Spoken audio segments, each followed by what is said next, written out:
a nova doutrina marítima dos Estados Unidos da América, como Washington acabou com 40 anos de fingimento em 3 dias e estabeleceu uma nova ordem marítima. Em 3 dias de abril, a Marinha Americana fez o que dela se esperava desde 1979, passou da retórica para a ação. 2 petroleiros capturados, um no Golfo de Omã, outro no Oceano Índico. Significa o fim de uma era em que regimes terroristas financiavam suas guerras sem obstáculos, enquanto especialistas ocidentais discutiam sobre a complexidade e ambiguidade da situação. A era da dissimulação, eu diria, chegou ao fim. Começa a era das consequências, paguem as contas. Ou, como costumavam dizer na minha época na Rússia, vai ter que responder pelo que fala. Outra história importante está se desenrolando no Líbano. Hoje isso soa como algo fantástico, mas ainda nos anos 1960, o Líbano era um dos países mais prósperos do Oriente Médio. Beirute era chamada de Paris do Oriente Médio. Isso não era por cortesia, mas porque era realmente um centro de atividades bancárias, educação, atividade editorial e moda. Bem, e turismo, claro. Nas montanhas havia resorts de esqui e na costa cassinos e teatros. Nas universidades, ensinavam em 3 idiomas. Vou falar sobre isso também. E mais, há 78 anos, um punhado de judeus, sobreviventes após a catástrofe, cercados por 7 exércitos árabes, sem aliados, sem armas, proclamaram-se um Estado. Israel. Naquela época, o mundo lhes dava 3 semanas de existência. Mas vamos começar pelo fato de que os Estados Unidos voltaram a ser o policial do mundo. 19 de abril, contra torpedeiro americano S. Sprons, nomeado em homenagem ao almirante Raymond Sprons, interceptou o cargueiro iraniano Tuska no Golfo de Omã. 6 horas de avisos. Nenhuma reação. Um projétil atingiu a casa de máquinas e imediatamente houve uma reação, instantânea. Os fuzileiros navais estavam no convés e, sem nenhum disparo, sem resistência, todos começaram a fazer o que lhes diziam para fazer. A embarcação está sob sanções americanas por transportar petróleo iraniano, rota de Juhai, na China para Bandar Abbas. Transportava componentes para o programa de mísseis iraniano, nem mais nem menos, tudo transparente. A infraestrutura da China serve ao regime iraniano. Na noite de 25 de abril, o petroleiro Tiffany, com um deslocamento de cerca de 300 mil toneladas, foi carregado e capturado já no Oceano Índico. Desembarque por helicóptero. O vídeo foi publicado pelo Pentágono. Operação. Novamente sem um único disparo. O petroleiro navegava formalmente sob a bandeira de Botsuana. Mas, na verdade, sem bandeira. Uma típica frota fantasma, registrado em Mumbai. Recebeu petróleo iraniano no mar 2 vezes. Através da transferência de carga de navios sancionados, o verdadeiro destinatário, naturalmente, é a China. Trump chamou isso de forma sarcástica, um presente da China, e não esconde a ironia. 300 mil barris de petróleo, juntos dá menos, mesmo assim é um acréscimo à reserva estratégica americana. Muito obrigado, camaradas chineses, essas não são 2 operações separadas. Isso é uma declaração de uma nova realidade, com a qual agora o mundo inteiro terá que lidar. É por isso que o chamado direito internacional está em silêncio. E por que ele não é importante? Nos dizem, o petróleo indiano não é contrabando do ponto de vista do direito internacional, está formalmente correto. O Irã tem o direito de vender petróleo. A China tem todo o direito de comprá-lo e as empresas indianas têm todo o direito de transportá-lo. Só vamos chamar as coisas pelos nomes certos. Isso quer dizer o direito do regime, que há 40 anos grita morte à América, ganhar $500 milhão por dia e depois usar esse dinheiro para pagar os Houthis que afundam navios cargueiros gregos no Mar Vermelho.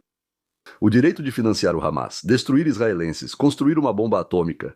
Se esse é o direito internacional, então ele foi feito de forma que protege assassinos e amarra as mãos dos defensores. Acho que esse direito deveria ser reescrito ou então deveria deixar de ser levado a sério. Washington finalmente escolheu a segunda opção. Fez o certo. A ONU está completamente paralisada. Uma organização inútil. Essa é a sentença para a ONU, não para a América.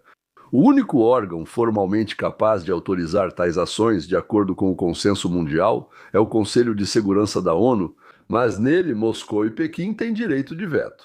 Ou seja, qualquer decisão contra o Irã é automaticamente bloqueada por dois estados que se beneficiam do comércio mortal iraniano. O que isso significa? Que a ONU deixou de ser uma ideia elevada de outrora. Não sei se era uma ideia avançada, mas havia a intenção de substituir a Liga das Nações por um mecanismo realmente eficaz. E acabou se transformando em outro mecanismo de proteção de regimes terroristas. Numa organização onde um país que está travando uma guerra de conquista na Europa e um país que está se preparando para invadir Taiwan tem o direito de proibir o resto do mundo de se defender. Eles vetam nosso direito de nos defender. Quem, numa situação dessas, está violando a ordem internacional? Os Estados Unidos que agem ou a ONU que está deliberadamente paralisada? A resposta é óbvia, na minha opinião. Por isso, os Estados Unidos estão agindo corretamente, certo? Nem sequer olham para a ONU, colocou lá seu representante para conversar, e não presta mais atenção nisso. A Assembleia Geral da ONU, só para ficar claro. Até 2024, em 10 anos nesse período, foram adotadas, então, 240 resoluções. 71 contra todos os países do mundo e 173 contra Israel, mais uma vez, só para ficar claro. 173 resoluções em 10 anos contra Israel e 71 contra todos os outros países juntos, Conselho de Direitos Humanos da ONU. Desde a sua criação em 2006, digamos até 2024, eu tenho as estatísticas, 108 resoluções contra Israel. Bem, provavelmente 500 contra a Rússia, 700 nada disso. 45 contra a Síria, 15 contra o Irã, 10 contra a Rússia, 4 contra a Venezuela e só. A Organização Mundial da Saúde adota uma resolução por ano. Por países, na verdade por todos os países mesmo. Sabe contra quem? Todo ano. Contra Israel. Contra outros países. Nunca, nenhuma vez. A Organização Internacional do Trabalho, OIT, publica todo ano um relatório sobre a situação no mundo. E todo o relatório é dedicado a Israel. Ele é contra Israel, não há nenhum contra outros países. Nunca.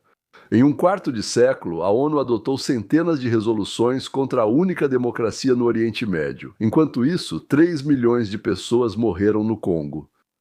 Na Etiópia, 600 mil. Na Síria, 600 mil. No México, acho que 450 mil. No Iêmen, 375 mil. Em Darfur, 400 mil. E na China, milhões de uigures, em sua maioria muçulmanos. Somando todos esses conflitos, cerca de 6 milhões de mortos e dezenas de milhões de deslocados. Eu nem estou falando que na Ucrânia morreram, bem, digamos assim, mais cerca de 1 milhão de pessoas nos últimos 4 anos. Esse é um mecanismo de legitimação de regimes que querem matar livremente, enquanto a atenção está voltada para um único país. É como a mão esquerda, gritam pega ladrões, mas enquanto todos olham, eles mesmos cometem crimes, assaltos e assassinatos. O mundo indignado olha cuidadosamente para o outro lado, daquilo com o que deveria se indignar. Mas com o que ele está indignado? Com o fato de que agora os judeus não podem mais ser alvo de pogroms. Sempre foi possível organizar pogroms, mas agora não pode. Com o fato de que agora os judeus resistem. Com o fato de que a cabeça judaica, ao que parece, funciona bem não só no xadrez e ao tocar violino, mas também na criação e uso de armamentos modernos. E é isso que o mundo não consegue suportar.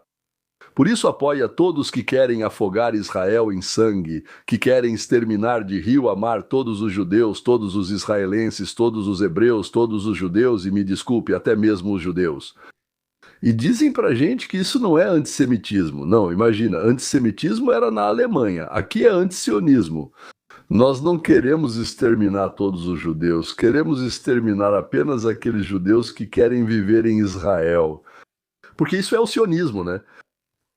Sionismo significa o desejo do judeu de voltar para a sua terra natal, ao Monte Sião. Sionismo. Também pode ser chamado de identidade judaica. O desejo do judeu de ser judeu. Ou, como nos explicaram os antissemitas ucranianos, o quarto Evreik. Somos nós. Eu também. Quem as sanções apoiam e por que isso não é o principal?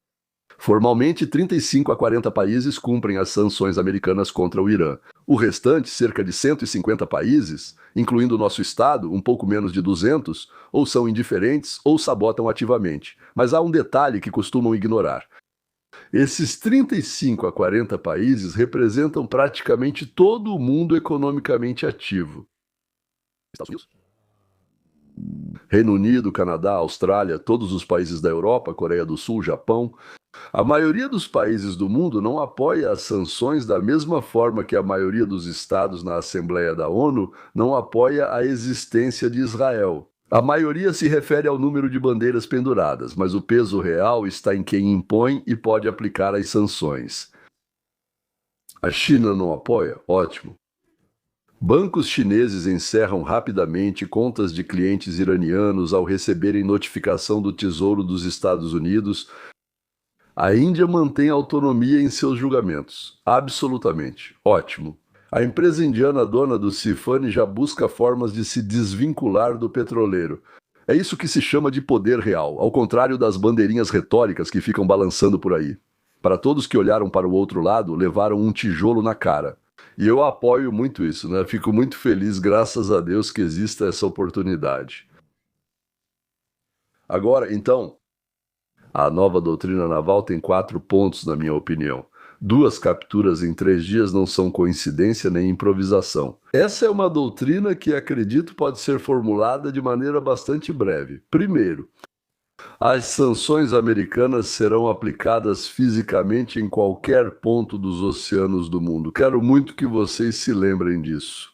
As sanções americanas serão aplicadas fisicamente em qualquer ponto dos oceanos do mundo, não só no Estreito de Hormuz, não só no Golfo, não só no Oceano Índico, o Atlântico, né, o Caribe, né, em todo lugar. Em todo lugar onde? Onde os Estados Unidos têm uma frota. E onde os Estados Unidos têm uma frota? Os Estados Unidos têm uma frota em todo lugar. Segundo, frota fantasma. Você já está morto, embora ainda não saiba disso. Troca de bandeiras, desligamento de transponders, transferência de carga no mar, empresas de fachada, nada disso protege mais. A inteligência vê tudo. De cima, de baixo, dos lados, por dentro. A captura de Tiffany a milhares de milhas do Irã é prova disso. Terceiro, a nacionalidade do proprietário não serve de escudo. A Índia, que antes contava com autonomia estratégica, agora terá uma escolha. Ou suas empresas saem da rota iraniana, ou seus petroleiros serão capturados um por um. Nós garantimos isso a eles. E o quarto, e o mais importante. Senhores, eles estão transportando algo que pode ser vendido. Isso se chama petróleo. O precedente venezuelano mostrou.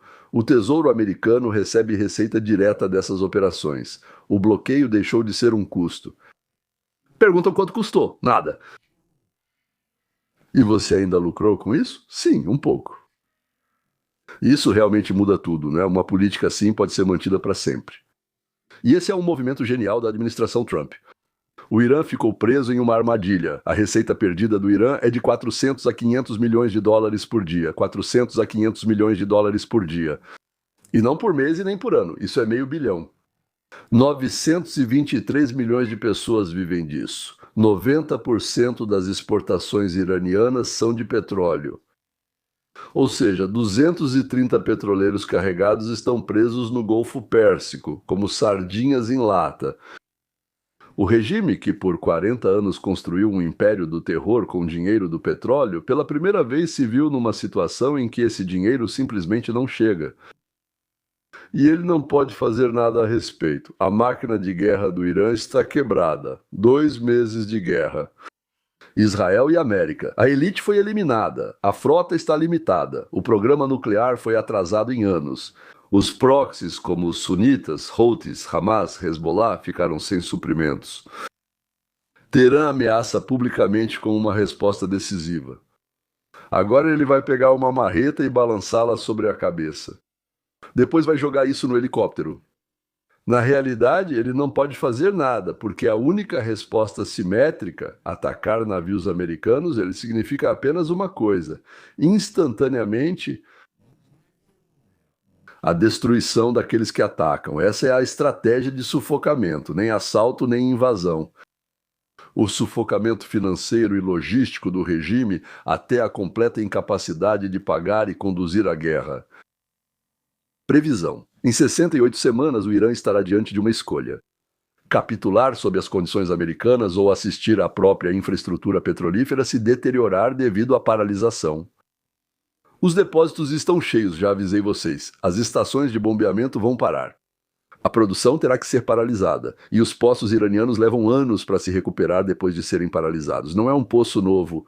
Esse é um poço que já está funcionando há muitos anos. Agora vamos passar para algo ainda mais importante. O tão esperado golpe contra o Império do Meio. A China comprava petróleo iraniano de 20% a 30% abaixo do preço de mercado. Por quê? Não havia para quem eles venderem. Nós proibimos a venda. Somente a Índia e a China compravam do Irã. Esses eram subsídios ocultos para a indústria chinesa. Dezenas de bilhões de dólares por ano. O combustível barato permitia aos produtos chineses destaque mundial, mas essa fonte está se esgotando. Pequim é obrigado a comprar no mercado dos sauditas, dos Emirados, pelo preço de mercado. O custo da exportação chinesa começou a subir ao mesmo tempo que a guerra comercial, que já pressiona a economia chinesa. Xi Jinping ligou pessoalmente para o príncipe herdeiro saudita, exigindo passagem livre pelo Estreito de Hormuz. A reação dos sauditas foi um silêncio educado. Riad entende perfeitamente que o petróleo iraniano é concorrente do petróleo saudita. Quanto menos petróleo iraniano houver no mercado, maior será o preço e maiores serão as receitas do reino. Então, eles vão fazer um favor para alguém? A China perdeu este round antes mesmo de começar. A única razão é a falta de vontade de lutar diretamente pelo petróleo iraniano. Pequim, como sempre, fala alto e recua silenciosamente. A reação do mundo é previsivelmente insignificante. A Europa mantém um silêncio oficial ameaçador. Bem, extraoficialmente está preocupada. Bem, como se chama isso? Não se arriscaram. Nenhuma ação. A própria UE impôs sanções contra o Irã em fevereiro. Então, publicamente, eles não podem protestar. Em privado reclamam do precedente, mas ninguém em Bruxelas quer enfrentar Washington pelo petróleo iraniano, nem mesmo para atrapalhar. A China faz julgamentos, mas não toma nenhuma medida prática, só muita retórica e risco mínimo. Eles não gostam de correr riscos. Eles evitam situações em que precisam improvisar uma solução. Rússia. Bom, naturalmente, histeria propagandista. Moscou não tem nenhuma influência real no Oceano Índico, absolutamente nenhuma, nenhuma mesmo. Ela perdeu sua frota ainda na época soviética, e a frota do Pacífico degradou ao nível bem simplesmente de uma guarda costeira. O Kremlin só pode reclamar da pirataria dos americanos. Petroleiros no Mar do Caribe estão sendo apreendidos pelos americanos um após o outro. Nova Delhi, Índia. A Índia está em uma situação desconfortável. Eles são os proprietários da Tiffany, uma empresa indiana. Terão que escolher ou a parceria estratégica com os Estados Unidos ou o petróleo iraniano barato. Ou isso ou aquilo. Considerando a ameaça chinesa ao norte, a China não é um vizinho fácil. A Índia quase certamente vai escolher manter a amizade com os Estados Unidos, ou melhor, não brigar com os Estados Unidos. Empresas indianas começarão a sair discretamente das rotas iranianas. E o próprio Irã? Só ameaças. Ayatollah grita, a frota fica em silêncio. Olha, boa frase. Ayatollah grita, a frota fica em silêncio. Isso, eu acho, é o diagnóstico do estado atual do grande reino persa. Não sei como isso se chama agora. O que isso significa a longo prazo? Vamos pensar. Aconteceu algo muito mais importante do que 2 petroleiros capturados. Ocorreu o retorno da América ao papel do qual ela se escondia há 40 anos, o papel da única força capaz e disposta a garantir fisicamente as regras do mundo livre. Isso significa o fim da era em que regimes terroristas podiam parasitar o comércio mundial, escondendo-se atrás do direito internacional. Isso significa que o conceito de força neutra de intervenção não funciona mais como refúgio para aqueles que financiam assassinatos de americanos. E dos nossos aliados, só para que saibam, senhoras e senhores. Isso significa que a América está agindo novamente como uma grande potência e não como administradora de um clube de debates. E sim, isso é desconfortável. E para Pequim, Teherã e Moscou. É exatamente por isso que isso está certo. Bem, vamos fazer um tipo de resumo, certo? Dois petroleiros são um símbolo. O verdadeiro acontecimento é que Washington finalmente vai parar de pedir permissão para países que, por décadas, usaram instituições internacionais para proteger seus próprios crimes. A nova ordem marítima será estabelecida não por resoluções, desculpe dizer isso, mas por contratorpedeiros. Esses são diferentes modos de impor resoluções. Não por consultas, mas por desembarques de helicópteros. Não por multipolaridade, mas pela supremacia americana. Depois de muito tempo, falamos abertamente e sem constrangimento, pois antes só enrolávamos. Agora funciona de outra maneira, e isso é bom. E eu realmente espero que o plano do Trump de deixar esse cargo de policial mundial dê certo. Porque primeiro precisamos acalmar todo mundo e depois começar a criar centros regionais que possam se proteger sozinhos. Agora sobre Líbano e Israel, senhoras e senhores. História esquecida, realidade dura, janela de oportunidades. O Líbano, antes dos islamistas, era um país que poderia ter se tornado uma ponte. O Líbano foi criado em 1943 como um estado de maioria cristã. Ele foi criado especificamente com uma maioria cristã, predominantemente maronita. O Pacto Nacional estabelecia a distribuição do poder. O presidente é cristão, o primeiro-ministro é sunita e o presidente do parlamento é xiita. Ou seja, eles simplesmente não faziam de outra forma. Era sempre assim, tudo junto o tempo todo. Essa fórmula funcionou por décadas e tornou o Líbano único. Um país árabe onde os cristãos não eram uma minoria lutando pela sobrevivência, mas coautores do Estado. Com Israel, as relações eram complicadas, mas não como as dos outros vizinhos. O Líbano participou formalmente da guerra de 1948, mas seu exército quase não participou dos combates. Desde 1949 havia um acordo de cessar-fogo em vigor, e a fronteira era a mais tranquila de toda a frente do conflito árabe-israelense. E assim, entre Israel e as comunidades maronitas, que viviam principalmente no sul, havia comércio, cooperação agrícola, intercâmbio cultural. Os cristãos do Líbano, especialmente os maronitas, viam Israel não como inimigo, mas como um parceiro natural na região, onde ambos eram minorias entre muçulmanos, sunitas e xiitas. Em 1983 foi assinado um acordo, basicamente um tratado de paz entre Israel e o Líbano. Ele previa a normalização das relações, comércio, diplomacia. Foi um passo absolutamente realista de dois povos vizinhos rumo a um futuro conjunto. O acordo não entrou em vigor. A Síria, sob pressão de Moscou e com a ajuda da recém-proclamada Revolução Iraniana, mobilizou todas as forças para sabotá-lo. O governo libanês, sob pressão, anulou o acordo em 1984. A ponte desabou antes mesmo de ser concluída. A catástrofe libanesa não começou com Israel. Ela começou com duas importações, a palestina e a iraniana. A primeira importação foi a Organização OLP, Organização para a Libertação da Palestina. Depois que o rei Hussein da Jordânia, no Setembro Negro de 1970, expulsou Yasser Arafat e seus militantes do seu país, eles se mudaram para o Líbano. O sul do Líbano se transformou em Fatahland, um estado dentro do estado onde a OLP criou seus próprios campos, seu próprio exército, seu próprio sistema de impostos. De lá começaram os bombardeios contra o norte de Israel. Foi exatamente isso que obrigou Israel a entrar no Líbano em 1978 e em 1982. Contei isso porque já estava no exército, então. Nem estava mais no exército, era só na reserva. Isso se chama Miluim. Não era para conquistar o país, mas para eliminar a ameaça de bombardeios contra cidades pacíficas.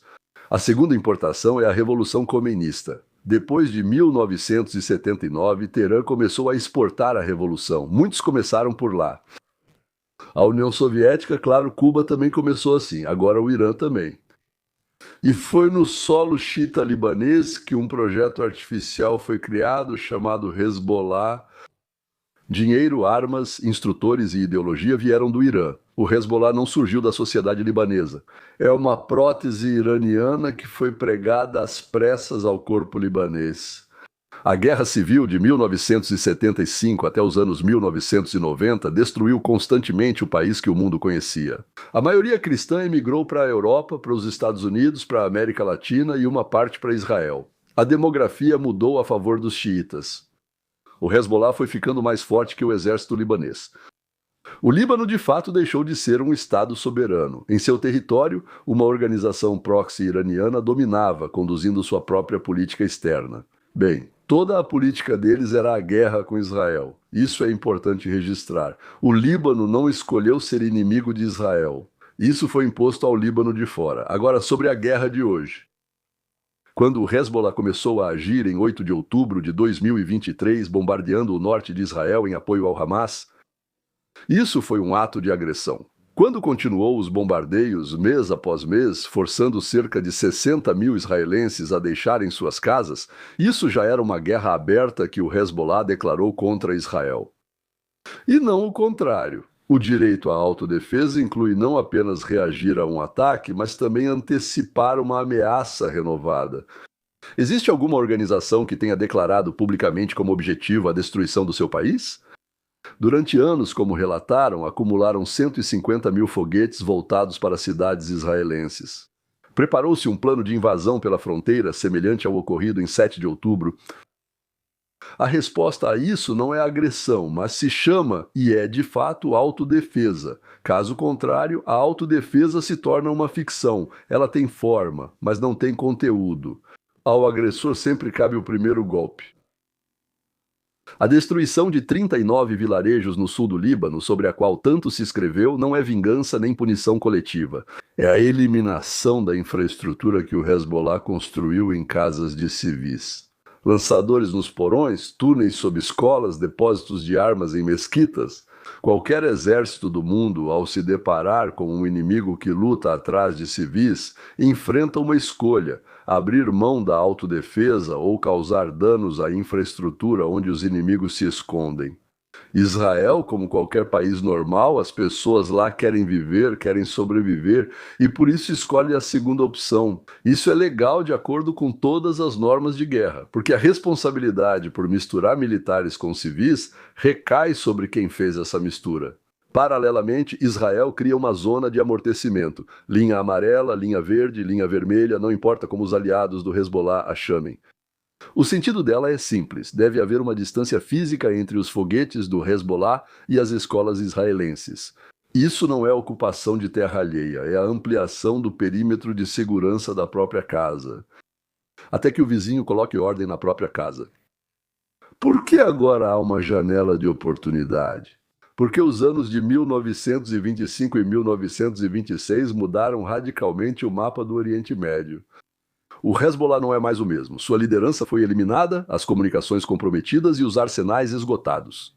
Bem, e os fluxos financeiros do Irã você mesmo entende. A comunidade xiita do Líbano, pela primeira vez em 40 anos, vê que o Partido de Deus não é onipotente e está pagando a conta por uma guerra alheia. O Irã é ainda mais importante. O assassinato de Ayatollah Khomeini, a guerra dos Estados Unidos e de Israel contra o programa nuclear iraniano, a apreensão do navio iraniano em Hormuz e a pressão de Trump. Tudo isso comprime o regime como uma mola.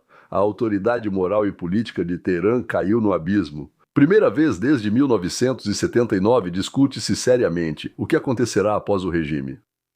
E é justamente nesse contexto que começam as negociações diretas entre Israel e Líbano. Pela primeira vez em 43 anos sem intermediários, sem o Irã, o primeiro-ministro Salam rejeitou publicamente a proposta de Teherã de falar em nome do Líbano. Para eles, isso se chama chutzpah, não é? Sem o Hezbollah, que ficou em casa apenas observando satisfeito, e sem o Irã, nós mesmos vamos chegar a um acordo, disse ele. E o que diz o presidente Aoun? Ou guerra com toda a destruição, ou negociações. Essa é a linguagem de um estadista normal, não de um propagandista. Isso é o retorno do Líbano ao que ele era antes de 1970, um país que busca seu lugar na região. E não quer ser instrumento da guerra de outros. E se o Irã se tornar livre? Todas as guerras, todas as organizações terroristas, toda a infraestrutura de destruição. Bem, Hamas, Hezbollah, Houthis, milícias pró-Irã no Iraque, milícias pró-Irã na Síria, destruição do Líbano, transformação do Iêmen em ruínas. Tudo isso foi financiado e dirigido a partir de um único ponto. Elimine esse ponto e a região florescerá. Israel e Líbano poderão assinar um acordo de paz completo em poucos meses. Assim que o Hezbollah perder o apoio iraniano, o exército libanês assumirá o controle do sul. E a fronteira entre os dois países se tornará o que era nas décadas de 50 e 60, uma zona de comércio, não de conflito, para que os israelenses possam pegar o trem e ir se divertir em Beirute, para que as pessoas de Beirute possam ir à ópera em Israel. Eles tinham uma ópera maravilhosa, mas agora não tem. Vão para Tel Aviv. Israel e um Irã livre formam um mapa civilizacional completamente diferente. Até 1979, o Irã era um dos 2 ou 3 parceiros mais próximos de Israel. Os amigos e aliados mais próximos de Israel no Oriente Médio. Os iranianos, aliás, não são árabes. A cultura persa, historicamente, não é antissemita. Ciro, o Grande, libertou os judeus do cativeiro babilônico. Na história do Irã, os judeus viveram por milênios sem pogroms. Até a era dos ayatolás. A elite atlântica, sobretudo sua juventude instruída, é totalmente pró-ocidente. Se o regime cair, um novo Irã quase inevitavelmente restabelecerá relações com Israel. Isso automaticamente tira o sentido da maior parte do terrorismo palestino, porque ele foi alimentado por dinheiro iraniano durante décadas. Sim, dinheiro russo também todos sabemos, mas que a Rússia pague sozinha tanto pela guerra na Ucrânia quanto aqui. A expansão dos acordos de Abraão deixa de ser uma hipótese e se torna o próximo passo lógico. A Arábia Saudita, que já aguardava a normalização antes de 7 de outubro, está voltando à mesa de negociações. Os demais países do Golfo se juntam a ela. No futuro próximo, Líbano, Síria, após o cerco, até mesmo o Iraque, a economia da região está se transformando como se fosse por mágica. Dutos do Golfo até o Mar Mediterrâneo passando por Israel. Esse é o chamado Corredor de Abraão. Mais barato e seguro que as rotas do Estreito de Hormuz. Redes elétricas, dessalinização da água. Os israelenses sabem fazer isso brilhantemente. Agricultura. Vão produzir mais do que na Europa, mesmo sendo um deserto lá. E o peixe, como os israelenses criam perto de Beersheva, lá na região de Netivot. Fizeram tanques. O maior fornecedor de caviar preto para a Europa atualmente é Israel. Tudo aquilo que por meio século foi impossível devido à política de destruição, torna-se possível graças à política de construção. A principal conclusão: Oriente Médio. Nas últimas 5 décadas, o Oriente Médio foi refém de um princípio: destruir aqueles que constroem. Esse princípio foi exportado de Teherã e Gaza e destruiu inclusive os próprios portadores: Líbano, Síria, faixa de Gaza, o próprio Irã. Hoje, pela primeira vez em décadas, surgiu uma chance de devolver à região uma regra simples. Não faça ao outro o que você não quer que façam com você. Israel está defendendo sua casa. Esse é o seu direito. O Líbano está voltando à mesa de negociações. Essa é a sua chance. O Irã está à beira de uma escolha entre continuar com a tirania ou retornar à paz. Esse é o seu ponto de decisão. Se todas essas 3 trajetórias se alinharem, o Oriente Médio daqui a 57 anos não será o mesmo que conhecemos. E o Líbano, em vez de ser um peão de Teherã, voltará a ser o que era antes dos islamistas, uma ponte entre civilizações e não uma linha de frente. Queridos amigos, vamos por um minuto deixar de lado os petroleiros, os destroyers, as linhas de frente e olhar para o quadro geral. O que estamos presenciando é o fim de uma era e o início de outra. Durante 46 anos, desde fevereiro de 1979, o mundo viveu sob regras estabelecidas por regimes terroristas. Eles explodiam, sequestravam, financiavam assassinos, construíam programas nucleares e os diplomatas ocidentais discutiam sobre a complexidade da situação. Sobre a necessidade de diálogo, sobre os direitos de regimes que eles próprios não concediam direito algum a ninguém. Durante 46 anos, o mundo jogou um jogo em que um lado atacava e o outro pedia desculpas. Bem, de fato é muito cristão. Se te baterem em uma face, ofereça imediatamente a outra. Essa era terminou diante dos nossos olhos. Terminou com 2 petroleiros no Oceano Índico, com negociações diretas em Washington com a apreensão de ativos iranianos, com o retorno da América ao mar, o retorno do Líbano à mesa de negociações. E aqui está o que é importante entender. Isso não é uma reconfiguração geopolítica.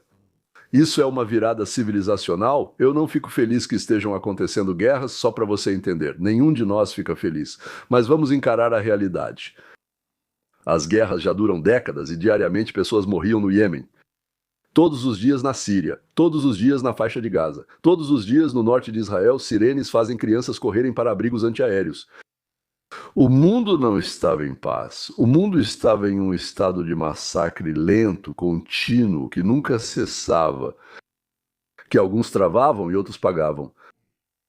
O que está acontecendo agora não é isso, não é o começo da guerra, é o fim da guerra, é o começo do fim da guerra.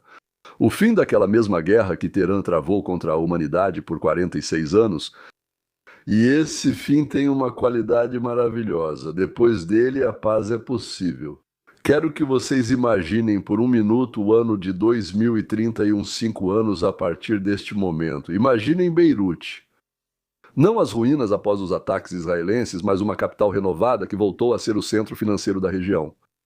Imaginem o exército libanês realmente controlando todo o território do país, sem Hezbollah, sem tutores iranianos, sem um Estado dentro do Estado. Imagine um voo direto para Tel Aviv, Beirute, cheio de turistas e empresários. Teherã não é a capital do regime dos ayatolás, uma cidade livre. Imagine a juventude iraniana que não esconde mais suas bandeiras, não arrisca a vida por mostrar o cabelo, não foge do país. Empreendedores, engenheiros e cientistas iranianos trabalhando no mercado mundial e parceiros israelenses vindo a Isfahan a negócios. Imagine a Arábia Saudita assinando o Acordo de Abraão. Imagine a Síria sem Assad e sem seus sucessores. Imagine o Iraque que finalmente se tornou o Iraque e não um protetorado iraniano. Imagine o corredor mediterrâneo. Oleodutos, fibra óptica, ferrovias conectam a Índia através do Golfo e Israel à Europa. Isso não é fantasia? Esse é um plano que já está nas mesas de Riad, Jerusalém, Abu Dhabi e, naturalmente, Washington. Tudo isso se torna possível por um único motivo. Quando a força finalmente fica do lado da liberdade, o mal recua mais rápido. Regimes que pareciam inquebráveis por 40 anos desmoronam em um mês assim que encontram resistência. Hezbollah, que era o exército não estatal mais armado do mundo, em meio ano se transformou em um espectador insatisfeito. A frota iraniana, que ameaçava fechar o Estreito de Hormuz, não conseguiu proteger Odessa, nem mesmo um único petroleiro próprio. A China, que prometeu proteção ao Irã, liga para os sauditas pedindo, pelo amor de Cristo ou de Maomé. Essa é a principal lição do nosso tempo. O mal é forte onde o bem é fraco. Quando o bem cria coragem e age, o mal deixa de ser um problema muito mais rápido do que nos fizeram acreditar. E por fim, o mais importante, um princípio válido tanto para o Estado quanto para o indivíduo. Não faça aos outros o que você não gostaria que fizessem com você. Construa, não destrua. Ajude aqueles que constroem e não ajude aqueles que destroem, nem mesmo com uma palavra gentil, nem mesmo com uma palavra gentil. Até mesmo virando o rosto, você está ajudando eles. Se cada um de nós viver assim, o mundo vai melhorar muito mais rápido. Na verdade, ele já está melhorando bem diante dos nossos olhos. E agora o mais importante. Em 21 de abril de 2026, ao pôr do sol, começou o Yom Ha'atzmaut.